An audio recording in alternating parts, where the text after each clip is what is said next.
হবে কেন? কেন আপনি কোরআন সুন্নাহ কি এই মেম্বর থেকে কি কথা বলা হয় নাই যে গণতন্ত্র হারাম? কেন আপনাকে বলা হয় নাই যে এই রাজনীতিক একটা দল আরেক দলকে মারা যাবে না, এটা হারাম? মুসলিমের রক্ত ঝরানো হারাম? বলা হয় নাই লুটতারাজ করা, রাস্তাঘাট বন্ধ করে দেওয়া? এটা কি সালাফি আলেমদের বক্তব্য না? তার মানে আপনি তাহলে কোথায় গ্রহণ করবেন? আপনি তো আপনার মিজাজ ভিত্তিক চলেন। এখন পর্যন্ত আপনি কিছু হলে রাস্তা বন্ধ করে দেন, বাস গাড়ি সব ভাঙচুর করে দেন কিছু হলে রাস্তায়। এটা কার শিক্ষা? যারাই শিক্ষা দেয়, যারা আপনাদেরকে মাঠে নিয়ে নামে, তারা সালাফি আলেম, তারা কোরআন সুন্নাহ দিয়ে বক্তব্য দেয়। তাহলে তাদের পেছনে পেছনে আপনারা ঘুরেন কেন? কোন সালাফি আলেম ফতোয়া দিয়েছিল বড় যে আসো মাঠে নামি? কে বলেছিল এটা? সৌদি আরবের বিজ্ঞ ওলামা যারা কিবারেল ওলামা, তাদেরকে প্রশ্ন করা হয়েছে, তারা ডাইরেক্ট বলতেছে এইভাবে বিক্ষোভ করা ইসলামে জায়েজ নেই। তার মানে তাদের ফতোয়া নিয়ে চলবেন না, তা আপনি কাদের ফতোয়া নিয়ে চলেন? যারা নিজেকে আহলে হাদিস বলতে ঘৃণা করে, যারা নিজেদেরকে কোনোদিন আহলে হাদিস পরিচয় দেয় না, বরং উল্টা প্রশ্ন উত্তর করলে এমন উত্তর দিবে যে আহলে হাদিস ঘায়েল হয়ে যাবে, হানাফি মাযহাব টিকে যাবে, অথচ নিজেকে সে হানাফিও বলে না প্রকাশ্যে। এমন এমন ব্যক্তিদের পেছনে ছোটেন। কাদের দল ভারী হয়েছে? শুডাউন যে করবে, কাদের দল ভারী হয়েছে? কি হয়েছে ফিলিস্তিনের এটাতে আপনি বলেন? হ্যাঁ হয়েছে, অনেক মানুষকে দেখিয়েছেন। এটা করতে গিয়ে আরেকটা কি করেছেন? সৌদি আরবের বাদশার মানে উপরে দিয়ে দিয়েছেন আপনার রাগ। একটা মন্দ লোকের কারণে আজকে এতগুলো প্রবাসীর উপরে এটার একটা বিরূপ প্রতিক্রিয়া হতে পারে। তবে আমরা আল্লাহর কাছে দোয়া করি, আল্লাহ সৌদি আরবের শাসকের উপরে তুমি এতটুকু বিচক্ষণতা দান করো, তারা যেন আমাদের এই নির্বুদ্ধের কারণে আমাদের বাংলাদেশের মুসলিমদের প্রতি যেন তাদের বিরূপ কোনো ধারণা তৈরি না হয়। বলেন আমিন।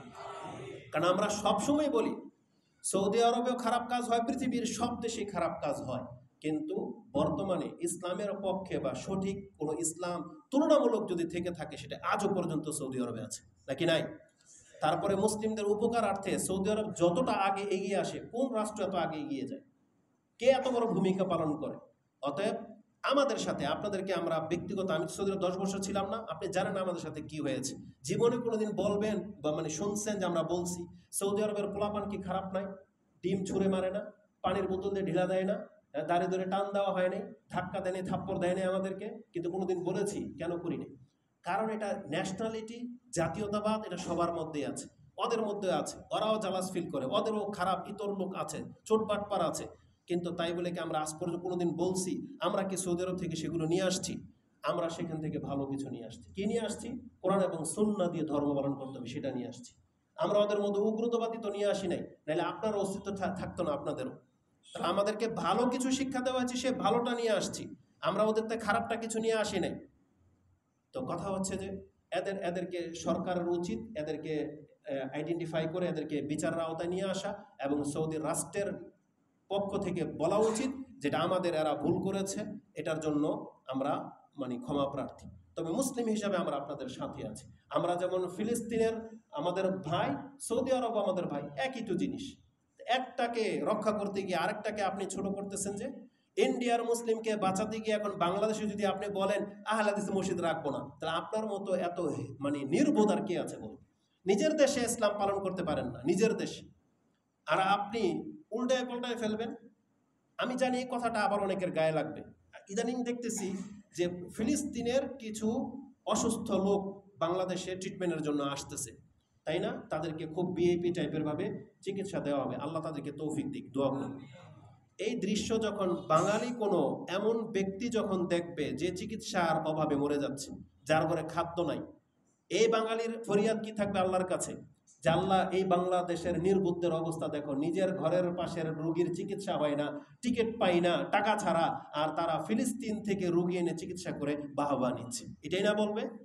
বাংলাদেশের দরিদ্রদের অবস্থা কি আপনি জানেন? আপনি গিয়ে দেখেন ইমার্জেন্সি কক্ষগুলোর মধ্যে দুর্নীতির কত আখড়া, এই মানুষগুলো চিকিৎসার জন্য কত বেশি নাজেহাল অবস্থায় আছে। তাহলে তাদেরকে আগে দেন, এটা আমরা বলবো।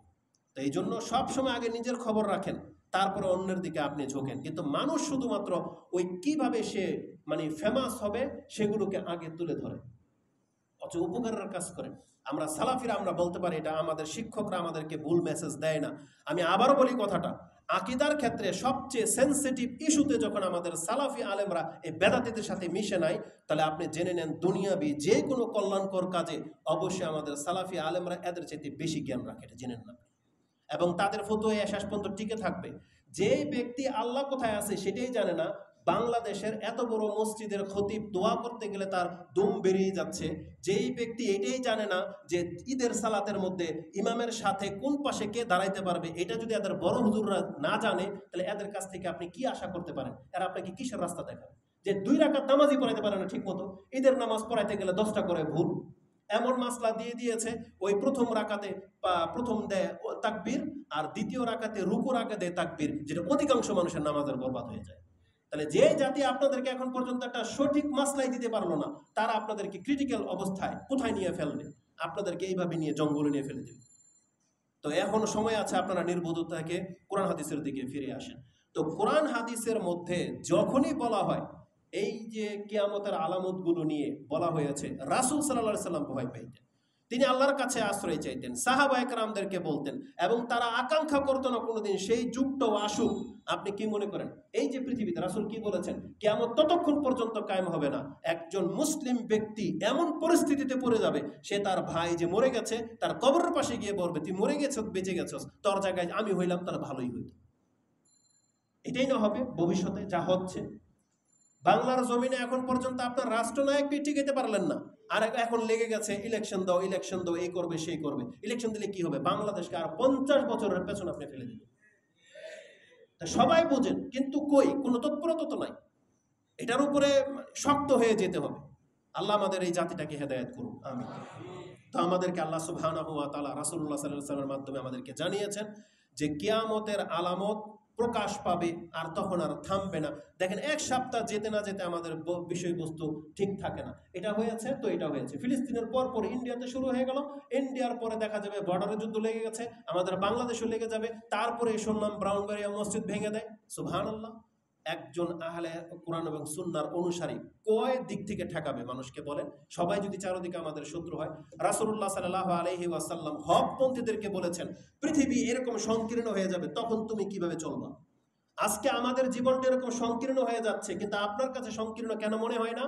কারণ আপনি মুখে বলতেছেন আপনি কোরআন সুন্নাহ মানেন, কিন্তু এখন পর্যন্ত আপনি যে কোনো পার্টি হোক, পার্টির মধ্যে আপনি অংশ নেন, এখনো নাচ গান বাজনার সাথে আপনি জড়িত, এখনো আপনি বলতেছেন কিসের এখন নামাজ আর পর্দার কথা বলে হুজুর, এখন জিহাদ ফরজ। আপনার জন্য তো সংকীর্ণ না। আপনি তো পারলে ওই কবর মাজার পূজারের সাথে মিশে যেতে পারেন, একই স্টেজে আপনি দাঁড়াইতে পারেন, তা আপনার জন্য তো রাস্তা আরো প্রশস্ত। সংকীর্ণ কোথায় দেখতে পান? সংকীর্ণ তো সেই দেখতে পাবে যেই ব্যক্তি জানে যে গণতন্ত্র হারাম, আর আমার সবাই এইগুলো বিভিন্ন দলের অন্তর্ভুক্ত, আমি কথা বলতে গেলে আমাকে চেপে ধরবে। এ বুঝতেছে যে সংকীর্ণতা কি জিনিস। যেই ব্যক্তি তার পরিবারের মধ্যে দিন পালন করে, পর্দা করে, সে জানে সংকীর্ণতা কি জিনিস। যেই ব্যক্তি পুরো সমাজের গান বাজনা, এই যে ঘর থেকে বের হলেই প্রত্যেকটা ব্যক্তির মুখে সিগারেট, আপনি গন্ধ শুনতে শুনতে যাবেন, জীবনটা কত সংকীর্ণ এটা এই ব্যক্তি না বোঝে, সিগারেট খোর কি বোঝে যে জীবনটা সংকীর্ণ কি জিনিস? যে কোনো বিজনেসে আপনি যান, যারা দুর্নীতিবাজে ভাবে টাকা কামাচ্ছে, ও কি জানে সংকীর্ণতা কি জিনিস? যেখানে 3000 টাকার একটা শাড়ি 38,000 টাকা বিক্রি হয়। হ্যাঁ, ওই যে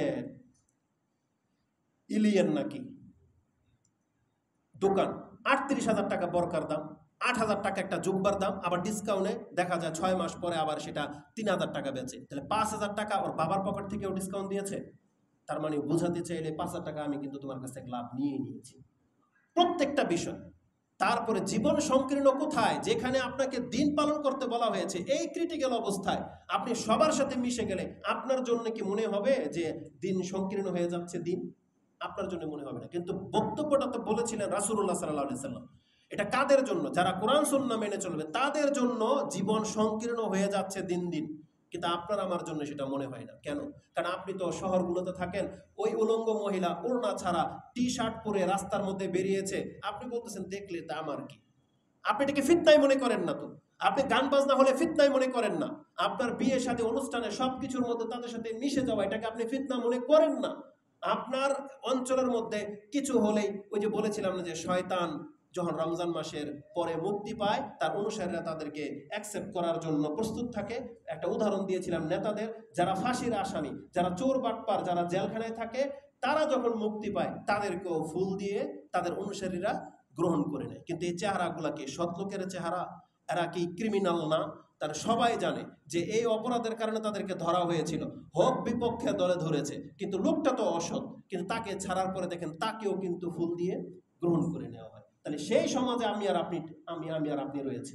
আমি বলেছিলাম যে আমাদের তকদির কি জিনিস এটা দেখতে হলে আপনি ওই যে পোস্টারের মধ্যে কতগুলো চেহারা থাকে না, যে স্বাগতম, ঈদের শুভেচ্ছা জানায়, তারপর দুর্গাপূজার শুভেচ্ছা জানায়, দেখবেন অমুক নেতার পক্ষ থেকে বড় নেতার ছবি থাকে, আর নিচে অ্যাঙ্গেলে 4-5টা চেহারা থাকে, মানে এরা এখন নেতা হওয়ার লাইনে আছে। এই চেহারাগুলা দেখেন, দেখেন এই চেহারাগুলা, তার মানে এই চেহারাগুলা ক্যান্ডিডেট হয়ে আছে, আপনাদের নেতা হবে ভবিষ্যতে এরা, আর আপনারা তাদেরকে সাপোর্ট করেন।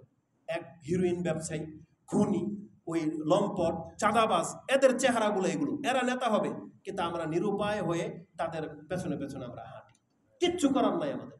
আর দোয়া করলে বলতেছে এরা শুধু বসে বসে দোয়া করবে, আর তুমি তো তাদের পেছনে হাঁটো, আমাদের দোয়ায় কোনো কাজ হবে? রাসূল সাল্লাল্লাহু আলাইহি ওয়াসাল্লাম তো এটাই বলেছিলেন যে মসজিদের মিম্বার থেকে, এই মেহরাব থেকে দোয়া হবে, কিন্তু দোয়া আল্লাহর কাছে যাবে না। কেন? যখন খারাপের সংখ্যা বেড়ে যাবে। আজকে ইবাদতের কথা বললে আমাদেরকে বলা হয় যে এখন ইবাদত করার সময়। এই জন্য আমাদের বক্তব্য দেওয়াটা দিন দিন সংকীর্ণ হয়ে যাচ্ছে, কারণ আমরা জানি যে আমরা বক্তব্য দিলে এটাকে নেগেটিভ সেন্সে নেয়, মনপুত হয় না, তখন বলে এটা সুপার সালাফি, অমুক তমুক। রাসূলুল্লাহ সাল্লাল্লাহু আলাইহি ওয়াসাল্লাম, আসুন আমি আপনাকে দেখাই, ফিতনা যখন শুরু হবে তখন কিসের দিকে ইঙ্গিত দিয়েছেন, এটা রাসূলুল্লাহ সাল্লাল্লাহু আলাইহি ওয়াসাল্লামের প্রায় আপনি বক্তব্যের মধ্যে পেয়ে যাবেন। সর্বপ্রথম ইমাম বুখারী রাহিমাহুল্লাহ ফিতনার অধ্যায় শুরুই করেছেন এই হাদিস দিয়ে, যে মুসলিমদের জীবনের সবচেয়ে বড় ফিতনা হবে সে তার দিন থেকে মুখ ফিরিয়ে নেবে, দিন পালন করবে না, অথবা দিন থেকে মুখ ফিরিয়ে নেবে। ইবনে আবি মুলাইকা এই হাদিস যখন শুনেছেন, তিনি সাথে সাথে আল্লাহর কাছে বলছেন, আল্লাহুম্মা ইন্না নাউযু বিকা আন নারজি আলা আকাবিনা আও নুফতিনা আন দীনিনা।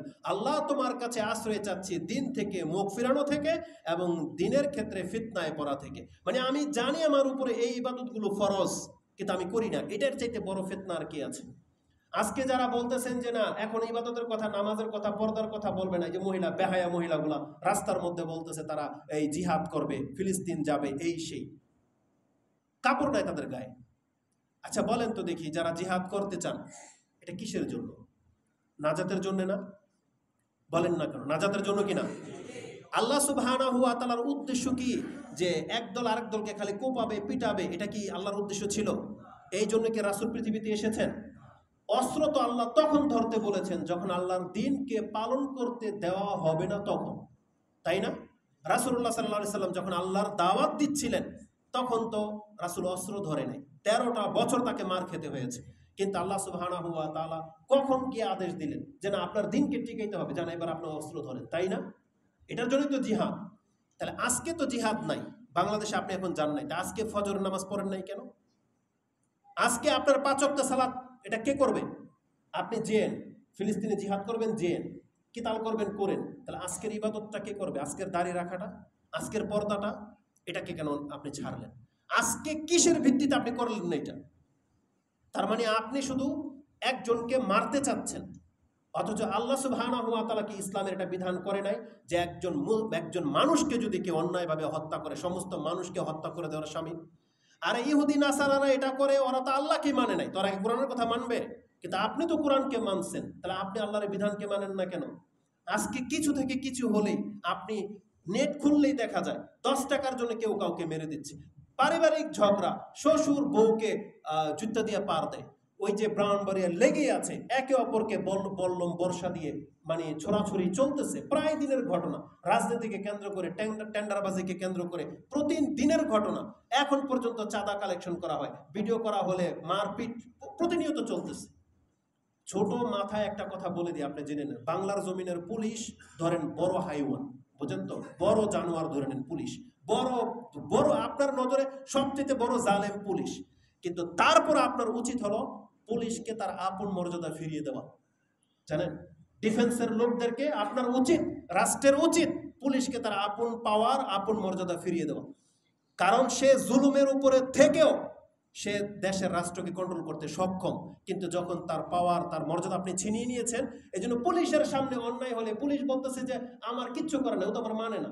পুলিশ ট্রাফিক একটা অপরাধীকে ধরেও বলতেছে একবার খবর নয়লাম, এইভাবে বলতেছে ভিডিও। পুলিশ অসহায় হয়ে দাঁড়িয়ে আছে। কেন এটা এমন হয়েছে? যেই দেশের ডিফেন্সকে এতটা লাঞ্ছিত করে দেওয়া হবে, সেই জাতি আপনাকে কে বাঁচাবে? ধরে নেন আপনাকে এই যে চাঁদাবাজিরা, সন্ত্রাসীরা, ডাকাইতে ধরলো, পুলিশ ছাড়া কে বাঁচাবে? কিন্তু আপনি তো পুলিশকে একটু হেয় করে দিয়েছেন, তার কোনো মর্যাদা দেন নাই। তাকে কোনো কিছু আপনি পাওয়ার দেন নাই। পুলিশ আসলেও যদি ডাকাতি, সন্ত্রাসী, চাঁদাবাজরা যদি বলে আপনারা কারা, এতদিন কোথায় ছিলেন, আপনারা তো স্বৈরাচারের দলের ছিলেন, এই কথা বলে যে তাদেরকে লাঞ্ছিত করে, তাদের কষ্ট হবে না? তারা কি আপনার ডিফেন্সে এগিয়ে আসবে? তারা দেখবে যে আমরা যদি এখন প্রচেষ্টার সাথেও কাজ করি, তাও আমাদেরকে সরকারের দালালি সেজে থাকতে হবে, তাহলে আমরা খামাখা দরকারই কি এদের ঝামেলায় যাওয়া? না, এখনো সময় আছে। বাংলাদেশের মুসলিমদের উচিত, রাষ্ট্রের নায়কের উচিত পুলিশকে তাদের আপন মর্যাদা ফিরিয়ে দেওয়া এবং ভালো মানুষদেরকে পুলিশের নিয়োগ দেওয়া এবং তাদেরকে পাওয়ারফুল করে দেওয়া, যে পুলিশের একজন লোক উপস্থিত হয়ে গেছে, এখানে প্রত্যেকটা লোক থেমে যেতে বাধ্য। তাইলে দেখবেন দেশে শান্তি ফিরে আসবে। চোর বাটপার এত বড় সাহস পাবে না। তবে জেনে নেন, পুলিশ যত বড় জানোয়ার হয়ে যাক না কেন, ওই চাঁদাবাজের চাইতে অত বড় জানোয়ার না। জেনে নেন, ডাকাতের চাইতে অত বেশি ক্ষতিকর তারা না। অবশ্যই তাদের মর্যাদা তাদেরকে ফিরিয়ে দিতে হবে। এটা দেখলে আমাদের কষ্ট হয়, কারণ পুলিশ তাদেরকে একটা ড্রেসের মধ্যে, সে একটা ড্রেসের মধ্যে আছে। একটা ভুল মানুষ হতেই পারে, তারাও জুলুম করেছে, অন্যায় করে, এখনো তারা চাঁদাবাজি করে, কিন্তু তারা বললে তার একটা মান নাই। সে মানটা তাকে ফিরিয়ে দেন, দেশের শৃঙ্খলা আস্তে আস্তে ঠিক হয়ে যাবে ইনশাআল্লাহ। বলেন ইনশাআল্লাহ। আল্লাহ তৌফিক দান করুন। আর আমরা কোনোদিন কোনো পুলিশের সাথে, কোনো ডিফেন্সের কারোর সাথে আমরা বেয়াদবি করি নাই, করবো না, সেটা যে কোনো দলের লোক হোক না কেন। কারণ আমাদেরকে আল্লাহ সুবহানাহু ওয়া তাআলার ভয় করে চলতে হবে। আমাদের সালাফি আলেমের দিক নির্দেশনা এটাই যে আমরা রাষ্ট্রপক্ষে সে যত বড় বাটপার হয়ে যাক না কেন, তাদের সামনে প্রকাশ্যে আমরা বদনাম করার জন্য পৃথিবীতে আসিনি। তাদের জবাব এটাই, যেমন তাদের পতন ঘটেছে, যারাই আসবে আবার জুলুম করবে আমাদের উপর, আল্লাহ আবার কাউকে না কাউকে দিয়ে, জালেমকে দিয়েও তাদেরকে আল্লাহ পতন ঘটাবে, এটা আল্লাহর ওয়াদা। আমি আশ্চর্য হয়ে যাই মুসা আলাইহিস সালামের ঘটনাটা। এই যে আমাদের সাথে আজকে দলিল প্রমাণ কিছু আপনাকে উল্লেখ করলাম না। আমি যখন পেরেশানিতে পড়ে যাই, আমাদের সাথে ষড়যন্ত্র করে জমি কেনার ক্ষেত্রে, তখন মুসা আলাইহিস সালামের কথাটা আমার চিন্তায় আসে, আমি আর আপনি আল্লাহকে চিনতে পারিনি, আসলে আল্লাহকে চিনতে পারিনি, কোনোদিন পারবো না আল্লাহ সুবহানাহু ওয়া তাআলার হিকমা বুঝতে। আপনি আল্লাহর ক্ষমতা, টেকনিক, আল্লাহর কৌশল দেখেন। যে ফেরাউন চেয়েছিল একটা পুরুষকেও রাখবে না, কিন্তু আল্লাহ যেহেতু চেয়েছিল মুসাকে বাঁচাবে, সেই ফেরাউনের ঘরেই, ফেরাউনের দ্বারাই আল্লাহ মুসাকে আবার লালন পালন করিয়েছে। কত বিস্ময়কর ব্যাপার এটা, কত বিস্ময়কর। আমলিক সরকার থাকতে এতটা ক্ষমতাবান তাদেরকে মনে হয়েছিল, আমরা কি কোনোদিন কল্পনাও করেছি যে তারাও পতন ঘটবে? কিন্তু আল্লাহ সুবহানাহু ওয়া তাআলা করে দেখিয়েছেন। এই জন্য যারা পরবর্তীতে ক্ষমতায় আসতে চাচ্ছেন, আপনি আল্লাহ সুবহানাহু ওয়া তাআলার পাকড়াওটাকে ভয় করেন। আল্লাহর টেকনিক কিন্তু খুব সূক্ষ্ম, আল্লাহর কৌশল সবার ঊর্ধ্বে। এই জন্য তো আল্লাহু আকবার বলি আমরা, আলহামদুলিল্লাহ, আল্লাহর কৌশল সবচেয়ে ঊর্ধ্বে। এই জন্য ষড়যন্ত্র কেউ কারোর সাথে করেন না। আজকে আমরা কোরআন সুন্নাহর অনুসারী, আমরা শুধু ইসলামটাকে পালন করার জন্য আহলে হাদিস হয়েছি, এটা কোনো দলের ভিত্তিতে না। আমরা আহলে হাদিসের দলের ব্যানার নিয়ে দাঁড়াইতে রাজি না। যদি আমাদেরকে কোরআন হাদিস মানতে দেন, যদি বলেন তোমরা মুসলিম নাম দেবে, আমরা মুসলিম হয়ে বাঁচতে চাই। কোনো খোরাফত বা কোনো নতুন কোনো দল তৈরি করতে চাই না, কিন্তু আমাদেরকে কোরআন হাদিস মোতাবিক চলতে দিতে হবে। আমরা নাম যা খুশি তা হোক, কিন্তু তোমরা আমাদেরকে ওহাবি বলে গালি কেন দেবো? একজন আল্লাহর কৌশলকে তো আপনারা ভয় করা উচিত। ষড়যন্ত্র কেউ কারোর সাথে করেন না। আল্লাহ কিন্তু খুব কিভাবে আপনাকে আমাকে ধরবে আর কিভাবে আল্লাহ কাউকে বাঁচায়, সেটা আল্লাহ কিন্তু নজির ইব্রাহিম আলাইহিস সালামের মাধ্যমে, মুসা আলাইহিস সালামের মাধ্যমে কিন্তু রেখে দিয়েছেন। বাংলাদেশকে যদি আল্লাহ বাঁচাইতে চায়, ইন্ডিয়া কিচ্ছু করার ক্ষমতা রাখে না। কিন্তু বাংলাদেশের মানুষকে কি আল্লাহওয়ালা হইতে হবে কিনা? না, তাহলে সেটা হোক। আমাদের উচিত খালি আল্লাহওয়ালা হয়ে যাওয়া। আর আল্লাহ কিভাবে আমাদেরকে বাঁচাবে, এটা কাজটা আপনি আল্লাহর কাছে ছেড়ে দেন। কারণ আল্লাহ বলছে তোমরা আমার অভিমুখী হও, এই পৃথিবীটাকে তোমাদের পায়ের তলা আমি আল্লাহ রেখে দেবে, এটা আল্লাহ ওয়াদা করেছে। এই জন্য আমাদেরকে আগে মুসলিম হতে হবে। এই জন্য অবশ্যই আমাদেরকে আমাদের দিনের দিকে ফিরে আসতে হবে। আজকে যদি আমরা সত্যিকার অর্থে মুসলিম হইতাম, বাংলাদেশে আপনি জেনে নেন, ইন্ডিয়াতে একটা মসজিদও ভাঙার সাহস ওরা দেখাতো না। কিন্তু ওরা বুঝে গেছে যে বাংলাদেশের মুসলিমরা খালি অযথা খালি চিৎকার করতে পারবে, চিল্লাতে পারবে, ওরা আমাদের কিছুই করতে পারবে।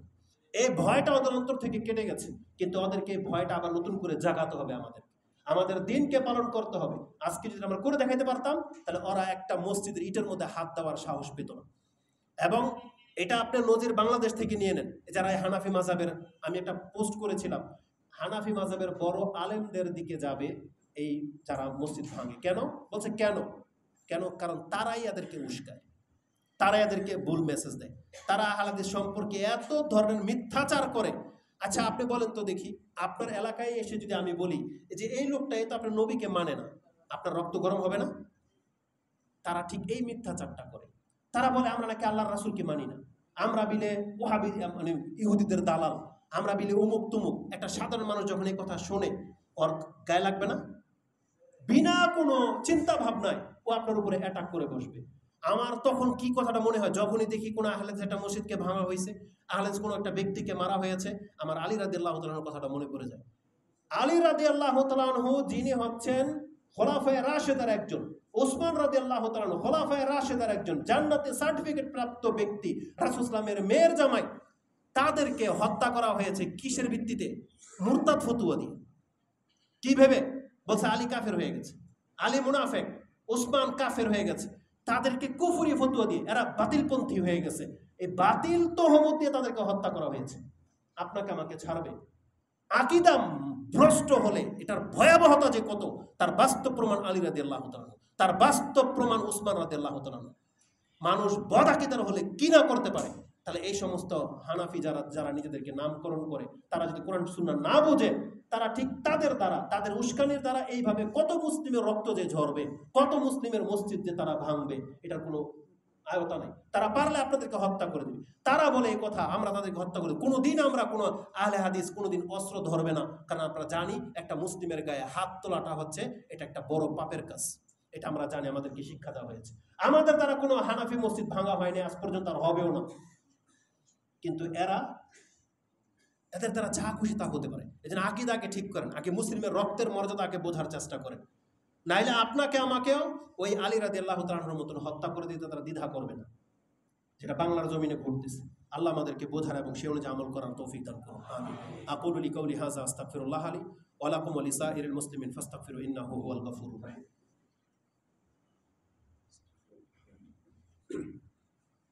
আলহামদুলিল্লাহি রাব্বিল আলামিন ওয়াসসালাতু ওয়াসসালামু আলা আশরাফিল আমবিয়াই ওয়াল মুরসালিন নবিয়িনা মুহাম্মাদিন ওয়া আলা আলিহি ওয়া সাহবিহি আজমাইন। ওয়া বাদ। 5 মিনিটের মধ্যে যে বিষয়টা খুতবাটা রেডি করে নিয়ে আসছিলাম সেটা হচ্ছে এই, দেখেন আমাদেরকে আল্লাহর দিকে ফিরে আসতে হবে। যে আকীদা গ্রহণ করেছেন আকীদাটাকে শুদ্ধ করেন, আর আকীদার উপর ভিত্তি করে আপনি আমলে লেগে যান, আমলকে গুরুত্ব দেওয়ার চেষ্টা করেন। আমলবিহীন কিন্তু আমরা নাজাত পাবো না। রাসূলুল্লাহ সাল্লাল্লাহু আলাইহি ওয়াসাল্লাম তিনি ফিতনার কথা বলেছেন এবং ফিতনার সময় তিনি আমাদেরকে আমলের দিকেই বেশি গুরুত্ব দিয়েছেন। আসুন একটা হাদিস আমি আপনাকে শুনিয়ে দিই। রাসূলুল্লাহ সাল্লাল্লাহু আলাইহি ওয়াসাল্লাম বলেছেন যে বাদিরু বিল আমালি ফিতানান কাকিতিল লাইলিল মুসলিম, রাতের আধারের ন্যায় যখন ফিতনা তোমাদের উপরে ছেয়ে যাবে তার আগে তোমরা আমল করে নাও। তার মানে বোঝা যাচ্ছে যে ফিতনা মানুষের আমলকে থামিয়ে দেয়। এখান থেকে একটা দলিল পাওয়া যায়। দ্বিতীয় দলিল হচ্ছে ফিতনায় পতিত হলে কিন্তু মানুষ চাইলেও ইবাদত করতে পারে না। যেমন ধরেন আমাদের ফিলিস্তিনি মুসলিম ভাইয়েরা, তাদের উপরে যে ফিতনা চেপে গেছে, যে জালেম তাদের উপর যে জুলুম করতেছে, যখন তখন বোম্বিং করা হয়, সে চাইলেই 2 রাকাত সালাত পড়তে পারবে না, কারণ তার টেনশন এখন অন্যদিকে। সে চাইলে নিজের ফরজ নামাজটুকু পর্যন্ত ঠিকমতো জামাতে আদায় করতে পারবে না, পারছে না তারা।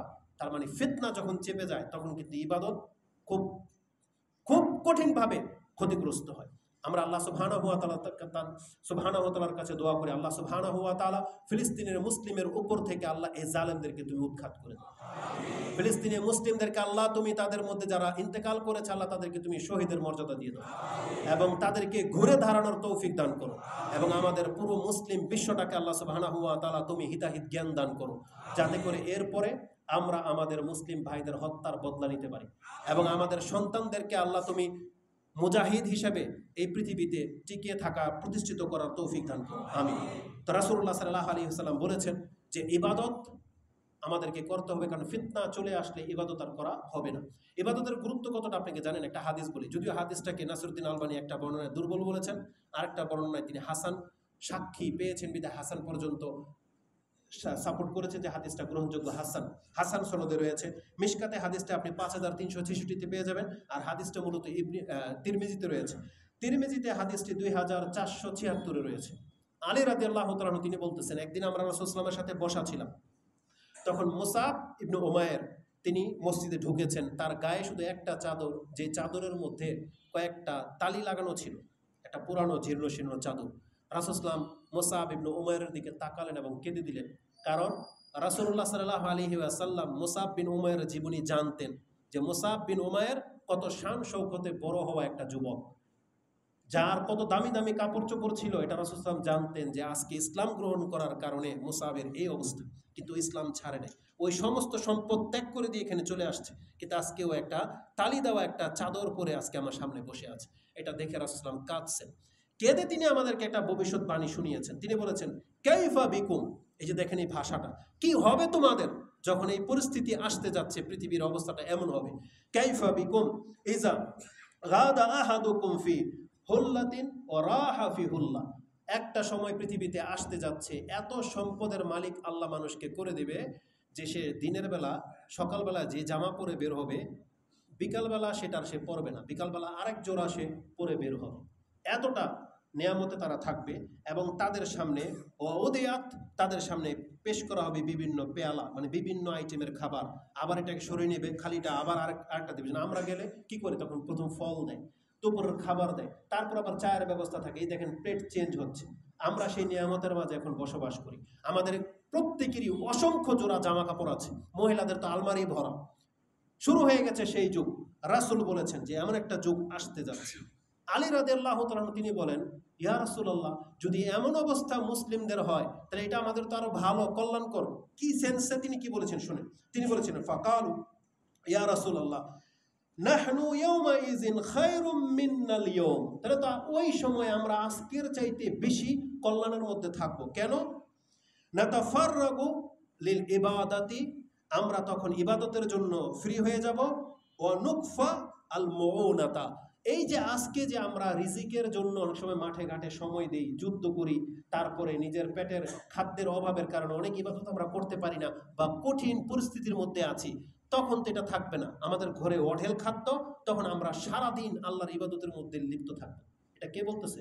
একজন সাহাবী, আলী রাদিয়াল্লাহু তাআলা। তার মানে কি বুঝাতে চাইলাম?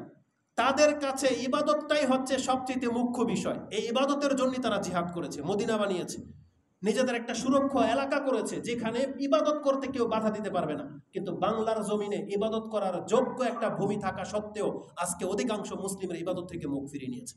অধিকাংশ মুসলিম আল্লাহর ইবাদত করেন না, মসজিদে আসেন না, দাড়ি রাখেন নাই, নামাজ পড়ে না, পর্দা করে না।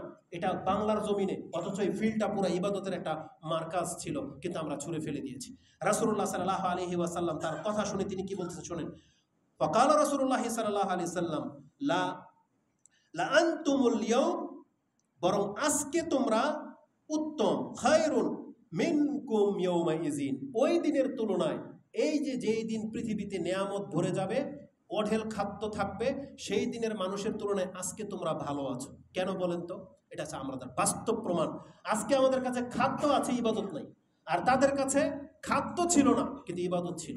এই জন্য রাসূল বলেছেন যে আজকে তোমরা ভালো আছো, যদিও খাদ্যে ঘাটতি আছে, যদিও তোমরা অভাবী, কিন্তু তোমরা ইবাদতে পরিপূর্ণ। কিন্তু এমন একটা সময় আসবে তোমাদের এই পৃথিবীবাসী নাজ নেয়াজের মধ্যে থাকবে, অসংখ্য রিজিকের মাঝে থাকবে, কিন্তু তাদের মধ্যে ইবাদত থাকবে না। এই জন্য আমাদের চাইতে তারা বেশি শ্রেষ্ঠ। এটা রাসূলুল্লাহ সাল্লাল্লাহু আলাইহি ওয়াসাল্লামের বাস্তব প্রমাণ, এটা বোঝা যায়। রাসূলুল্লাহ সাল্লাল্লাহু আলাইহি সাল্লাম আমাদেরকে জানিয়েছেন, যখন ফিতনা শুরু হয়ে যাবে তোমরা তখন কি করবে? ফিতনার সাথে মিশে যাবে। রাসূল বলেছেন ওই সময় তোমাদের জন্য দায়িত্ব, তোমরা ইবাদতে মশগুল থাকবে। রাসূলুল্লাহ সাল্লাল্লাহু আলাইহি সাল্লাম বলেছেন, ইয়াকুল আর ইবাদাতু ফিল হারাজ কা হিজরাতি ইলাইয়া, যেই ব্যক্তি ফিতনার সময় ইবাদতকে শক্ত করে আঁকড়ে ধরবে, তার উদাহরণ হলো আমার কাছে হিজরত করে ফিরে আসার সমতুল্য। এই জন্য আমাদের মুসলিম ভাইদেরকে বলবো, জীবনের মধ্যে যত বড় ট্র্যাজেডি চলে আসুক না কেন, বাংলার জমিনে যত বড় ফিতনা চলে আসুক না কেন, আপনি আপনার 5 ওয়াক্ত সালাতকে আগে ঠিক করেন। আপনি 5 ওয়াক্ত সালাতকে ঠিক করেন। মহিলাদেরকে বলো আপনি আপনার পর্দাটাকে ঠিক করেন। এই পৃথিবীতে আমরা সবাই মরবো, আমাদেরকে কেউ না কেউ মেরে দেবে, নাহলে আমরা মরবো। কিন্তু আল্লাহর কাছে আমাদেরকে কি পরিচয় উঠতে হবে? মুসলিম পরিচয় উঠতে হবে। কারণ মুসলিম ছাড়া কেউ জান্নাতে যাবে না। এই জন্য আমাদের মা বোনদেরকে বলতেছি, মহিলাদেরকে বলতেছি, মুখের লাগামটাকে একটু টেনে ধরেন, আল্লাহর বিপক্ষে কথা বইলেন না। আপনারা যারা ফিল্ম ইন্ডাস্ট্রির মধ্যে আছেন, যারা নাচ গান খেলতামশা নিয়ে আছেন, আপনারা চরম বিপদের মধ্যে আছেন। মরলে যে কি হবে আপনাদের, কেউ হয়তো আপনাদেরকে তওবার দিকে ডাকে না, কিন্তু আমরা মুসলিম ভাই হিসেবে বলতেছি, তওবা করে নেন, তওবা করে নেন, আল্লাহর রাস্তা ধরে নেন। মরার আগে হলো তওবা করে নেন, নাজাত পেয়ে যাবেন মুসলিম হিসেবে। এই জন্য এই প্রকাশ্য ফাহেসা থেকে আমরা তাদেরকে উঠে আসার আহ্বান জানাবো। তবে আল্লাহর দিনকে বিজয়ী আল্লাহ যাকে তাকে দিয়ে করাবে। জেনে নেন, হিটলার 60,000 ইহুদিকে হত্যা করেছিল। 60,000 না 60 লাখ? 6 লাখ, 60 লাখ। তাহলে হিটলার কি জান্নাতি? তাহলে হিটলার যদি 60 লাখ ইহুদিকে হত্যা করেও জান্নাতে হইতে না পারে, আপনি বেনামাজি হয়ে 10টা ইহুদিকে মারলেন, জান্নাত পেয়ে যাবেন? তাহলে আপনি আগে জান্নাতি হন। আল্লাহর কাছে তামান্না করেন, আল্লাহ এই হাত দিয়ে অন্তত একটা ইহুদি খ্রিস্টানকে হত্যা করার তৌফিক দিয়ে দেন। কিন্তু এই হাত যেন আল্লাহর কাছে গ্রহণযোগ্য হয়, সেটার আগে দোয়া করেন। এই জন্য আগে এই হাত আল্লাহ যেন কবুল করে। আমি মারতে পারি আর না পারি, ইচ্ছা তো আছে, কিন্তু আপনি আল্লাহর কাছে এটা বলেন, আল্লাহ আমি কোনো ইহুদিকে হত্যা করতে পারলাম আর না পারলাম, কিন্তু আল্লাহ তুমি আমাকে মাফ করে দাও, তুমি আমাকে গ্রহণ করো। আমাদেরকে এই মেন্টালিটি রাখতে হবে। তারপর ইনশাআল্লাহুল আজিজ আমরা যদি আমাদের দিনের জন্য, আমাদের দেশের জন্য যদি কিছু করতে পারি, এটা আমাদের এক্সট্রা বেনিফিট। ওটার মাধ্যমে আমরা আল্লাহর কাছে শহীদের মর্যাদা চাবো, আমাদের পাপগুলো মাফ হয়ে যাওয়ার ফরিয়াদ করব। কিন্তু আজকে আমাদেরকে আগে সেই তামান্নাটা রাখতে হবে যে আমি মুসলিম, এবং মুসলিম হয়ে আমি কাফেরদেরকে হত্যা করব। না হলে হিটলারের মতো বেদিন হয়ে যদি 60 লাখ ইহুদিকে আপনি হত্যা করে দেন, তারপরে কিন্তু আপনি জান্নাত পাবেন না। এই জন্য আমাদের মেসেজ থাকবে, আপনি বোঝার চেষ্টা করেন, আগে নিজে নাজাতের চেষ্টা করেন, আগে নিজের নাজাতটা কিসে আছে সেটার দিকে আগে দেখেন। ওই সমস্ত ওই বকবাজ বক্তাদের পেছনে ছুইটেন না, যারা বড় বড় লেকচার দেয় কিন্তু এখন পর্যন্ত কিন্তু ফিলিস্তিন তারা যুদ্ধ করতে যায়নি। এই জন্য আপনি ধোঁকা খেয়ে যেন না। আমরা তাদের কথায় ধোঁকা খাই না, আমাদেরকে গালি দেন, সহ্য করে নিচ্ছি। আল্লাহ আমাদেরকে হেদায়েত দান করুক, আমিন। আমি আর কথাকে লম্বা করবো না, শুধু এতটাই বলবো, আমরা আল্লাহর কাছে দোয়া করতেছি, আল্লাহ এই কাফেরদেরকে, একটা কাফেরদেরকে তুমি ছেড়ে দিও না। আল্লাহুম্মা লা তাযার আলাল আরদি মিনাল কাফিরিনা দাইয়ারা। আল্লাহ একটা কাফেরকে তুমি পৃথিবীতে ছেড়ে দিও না। আর এটা আল্লাহর ওয়াদা যে আল্লাহ বলছে আমি ছাড়বো না। রাসূল সাল্লাল্লাহু আলাইহি ওয়াসাল্লামের হাদিস তো স্পষ্ট, ইহুদিদের সাথে মুসলিমদের যুদ্ধ হবে এবং ইহুদিদের বিপক্ষে গাছ পাথর কথা বলবে যে ইয়া মুসলিম, দেখেন ভাষাটা কি, পাথর বলবে ইয়া মুসলিম ইয়া মুমিন হাযা ওরাইয়াল ইয়াহুদ উকতুলু, বলবে মুসলিম তুমি আসো, আগে মুসলিম হও। মুসলিম হলে পাথর আপনাকে ডেকে বলবে যে এই যে ইহুদি ওকে হত্যা করো। এই জন্য আমরা বলতেছি আগে মুসলিম হও, নিজেকে আগে পরিচয় দেন আমি মুসলিম। তারপর ইনশাআল্লাহ দেখবেন যে আমাদের দ্বারা ইনশাআল্লাহ আল্লাহ কাফেরদেরকে নাস্তানাবুদ করে দেবে ইনশাআল্লাহ। আল্লাহ আমাদেরকে তৌফিক দান করুন। আল্লাহ আমরা আল্লাহর কাছে দোয়া করি, আল্লাহুম্মা আহসিহিম আদাদা, আল্লাহ তাদের প্রত্যেকটাকে গনে গনে রাখো। ওয়াকতুলহুম বাদাদা, এবং তাদের প্রত্যেকটাকে আল্লাহ তুমি হত্যা করো, তাদের একজনকেও ছেড়ে দিও না। ওয়ালা তুবকি মিনহুম আহাদা, আল্লাহ একটা কাফেরকেও তুমি পৃথিবীতে ছেড়ে দিও না। আল্লাহ তুমি আমাদেরকে শক্তিশালী করো, বাংলাদেশের মুসলিমদেরকে আল্লাহ তুমি শক্তিশালী করো, এবং এই বাংলাদেশের পরিধিটাকে আল্লাহ ইসলামী ঝান্ডা দিয়ে আরো বড় করার তৌফিক দান করো, এবং এই সমস্ত পুতুল পূজারি থেকে আল্লাহ তুমি আমাদের সন্তানদেরকে হেফাজত করো। ওয়া জুনুবনি ওয়া বানিয়া আন না'বুদাল আসনাম, আল্লাহ আমাদেরকে এবং আমাদের সন্তানদেরকে পুতুল পূজা থেকে বাঁচিয়ে রাখো। আমাদের মা বোনদেরকে পর্দা করার তৌফিক দান করো, তাদের ঘরে ইসলাম চর্চা করার তৌফিক দান করো, আমিন ইয়া রাব্বাল আলামিন। সুবহানাকাল্লাহুম্মা রাব্বানা বিহামদিকা আশহাদু আল্লা ইলাহা ইল্লা আনতা আস্তাগফিরুকা ওয়া আতুবু ইলাইক। আসসালামু আলাইকুম ওয়া রাহমাতুল্লাহি ওয়া বারাকাতুহু।